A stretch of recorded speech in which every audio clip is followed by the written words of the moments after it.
Investments in securities market are subject to market risks. Read all the related documents carefully before investing.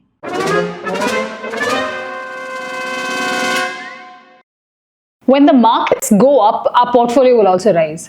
However, when it declines and then recovers, the same portfolio may not perform as expected. So this raises a very important question. Which shares should be adjusted? What is the right decision? Should the portfolio remain unchanged? If there's new money, where should it be invested? Are mutual funds a better option than individual stocks? Should derivatives like F&O be included? These are some common concerns in any market environment. There may be several such doubts, questions, or opinions in your head. Just reach out to us on Ask Me Anything, and you can ask us anything and we will help you. Reach out to us today.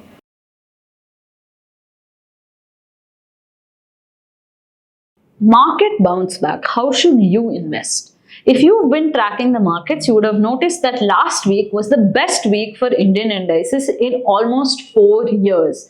Let's take a quick look at the data and see how each of the indexes performed in the last 1 week. The Nifty and Sensex gained almost 4%, with the Sensex at 4.17% and the Nifty at 4.26%. The Nifty Next 50 gained 6.58%, the Nifty Mid Cap 100 gained 7.74%, and the Nifty Small Cap 100 gained 8.64%. That's an incredible performance for the market after continuous months of drawdown. So we've seen a very tough phase from September till now, particularly in 2025, January, February, and most of March have been quite brutal for most investors. So let's try to understand why has the market recovered so much in 1 week? What's going on that has given so much optimism to markets? We can break this down into 4 factors. Factor number 1, FIIs. If we look at how FIIs have been behaving in Indian markets, they've been sellers almost every day of 2025, but in the last week we've seen a reversal of sentiment and we've seen money come in, and this has caused the rupee to strengthen against the dollar, and our single day gain on Friday was 40 paise. So that's a big move for the rupee and has given more confidence to investors to participate in domestic equity markets. Factor number 2, US growth rates. If we look at the Fed's commentary and the dot plot that they came up with, as well as a summary of economic projections, one thing clearly stands out. We are expecting much lower growth in the US this year than we did in December last year. So the December 2024 projection for 2025 growth was at 2.1%. If we look at the March 2025 projection for 2025's growth, it's climbed down to 1.7%. So you've seen almost a 0.4% deceleration in growth. The Fed is concerned about tariffs and a lot of other factors that might weigh on growth prospects in the US.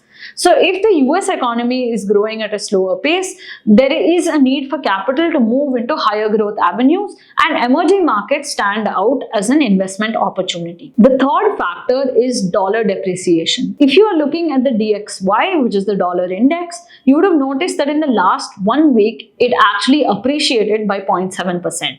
But if we expand our timeline and look at the 1 month or the month to date trend from March 1st till now, then the dollar index has lost almost 2.5% in terms of value. So when the dollar weakens, there is a movement of flows into other assets or other geographies where you can retain value. Factor number 4 is the derivatives market. F&O settlement happens on the last Thursday of every month, and this ensures that all your futures contracts are settled off. So if someone was trying to cover short positions, or if someone was preparing in advance to sort of settle their contracts in the next week, you could have seen higher trading activity that kicked in.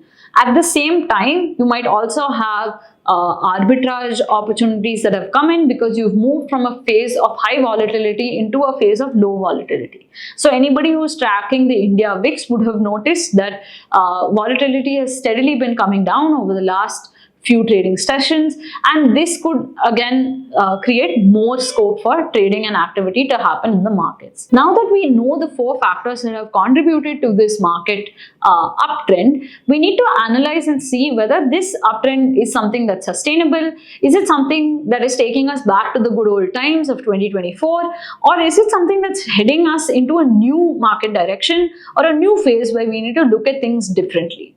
For an investor who's seen markets bleed for a continuous period of time, to suddenly see this up move might cause them to come back into the market and participate in the same vigor that they had in the previous few years. But before we dive into what we see as a positive trend, I think it's important to assess and understand how deep the risks are in the market that we're experiencing right now. Here are some things that we would pay attention to in terms of risks. The first is the RBI's rate cut. There is an expectation that the RBI will cut rates either in April or in June, primarily because you've had lower inflation prints, you're having a slowdown in growth in terms of what the previous year's projections were versus what the current projections are, and there's also liquidity tightness in the system that the RBI needs to address. But a rate cut isn't necessarily a positive signal for an equity investor, especially a long-term one, because a rate cut actually signals a new market direction in terms of how the economy might be slowing down. Maybe inflation is not at the level that you would want it to be at, and a few other macroeconomic risks are associated with rate cuts. More importantly, even if the rate cut is preemptive and it actually contributes to positive growth, what we need to think about in terms of FII flows is that when interest rates are lower, there is more rupee depreciation that occurs, and FIIs may reverse the trade of flows that have occurred in the last week or so. The second risk is that India isn't the only emerging economy. We're benchmarked against other peers who are growing really well, and FIIs are not only looking at growth as a parametric to make investment decisions. These investment decisions also depend on valuations, and valuations have been a key driver for the FII sale that happened in the earlier part of 2025. So if flows come in and push stock prices up and the valuations move up again, then we're at risk of again having outflows that come in from the market. It may happen on the FII side, it could happen on the DII side. You really don't know where this flow is going to be. So the important thing to keep in mind is not just to look at prices, but valuations, keeping the third risk in mind. The third risk is that we've had a stellar set of years where you've had corporate earnings growth as well as margin expansion, and we've peaked out on both of these parameters. So you're seeing a slowdown in earnings growth as well as a normalization in terms of margins.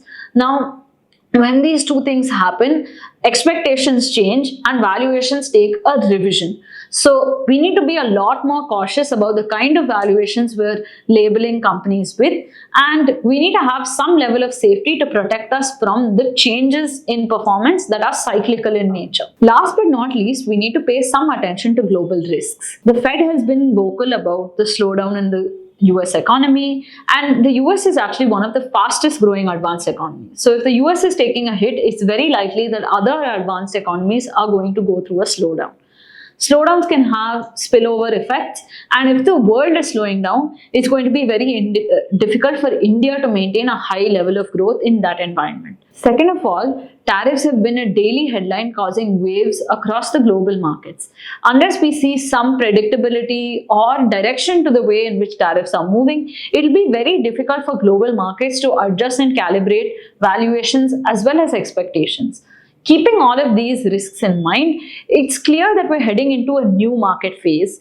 When we are entering a new market phase, we need to revise our thinking and start capturing newer ideas. To expect the same old ideas to give us the same kind of performance might be a little naive, and we need to fine-tune our thinking. One great thing that we can do today is to recalibrate our portfolios. Many of us might have been reluctant to sell when the markets were down, but now that the markets have picked up, maybe your portfolio has recovered too, and restructuring it could prepare you for the next phase of wealth creation. If you enjoyed this video, share it with a friend.